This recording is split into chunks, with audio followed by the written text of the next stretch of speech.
Coach, thank you very much for your time. 3-1 win here. What are your thoughts on the game?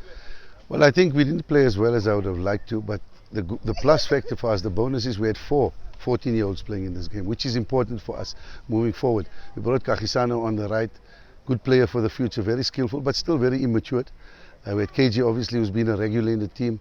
They brought Amor on, also a 14-year-old on the left-hand side. So for us, that's very important to have. The Sia as well came in to create a base of young players that will take over from the ones that are moving on.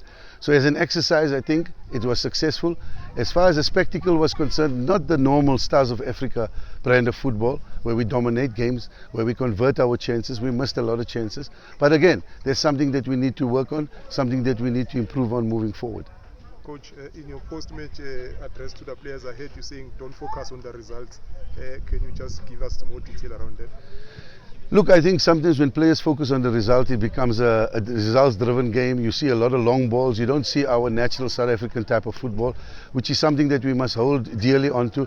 I want to create, or should I say develop players that have the confidence on the ball, that have the ability to manage the game by ensuring that they keep the ball very, very well, where they use the ball effectively, where they create moments in the game where they make it very difficult for the defenders of the opposition team to withstand the onslaught as far as attack down the wings, down the middle, combination play. So this is why we want to encourage players from a psychological, from a psychosocial point of view, that don't be afraid to take risks, especially in the attacking third.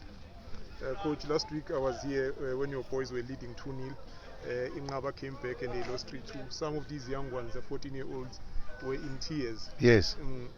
How are you managing that psychologically? Because I think it's very important that they play at this level, at this young age. It's good for the development, but there's also that aspect, like we saw last week, them crying and all that.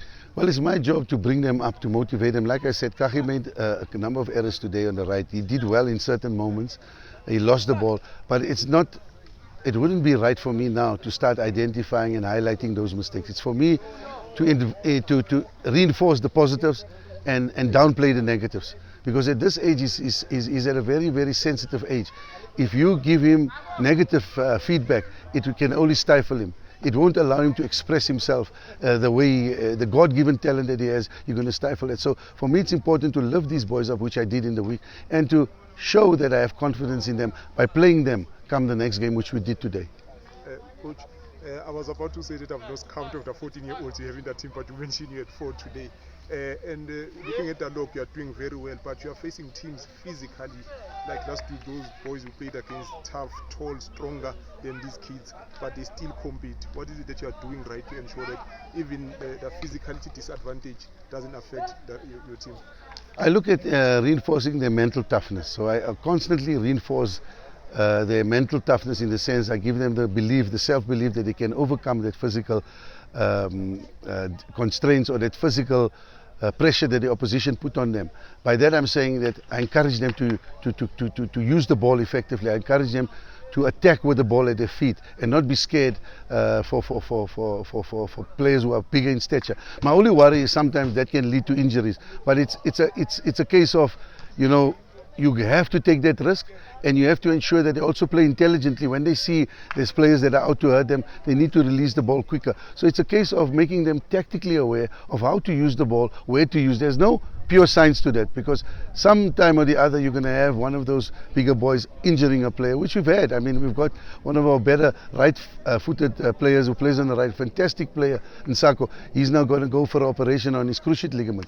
But this is where the referees have to step in and protect these players. I think today we had some fantastic referees, and in the past we haven't had the protection, but this is a process. This is a work in progress, and I believe that the future of our football in this country is to ensure that the younger players start playing in the castle.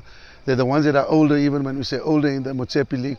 And by the time they get to the NFD, they must be 18 and 19. We can't keep on having players going into the NFD at 22 and 23 and we're calling them youngsters. And it starts with us at grassroots to start developing those babies, those 12, 13. We have a very good under 15 team, and that's what I'm going to tap into come the next season. But I just want to not destroy them by playing 11 or 10 under 14s. I want to bring some experience also to guide them through this difficult period. Coach, thank you very much for your time. Always a pleasure, sir. Always a pleasure.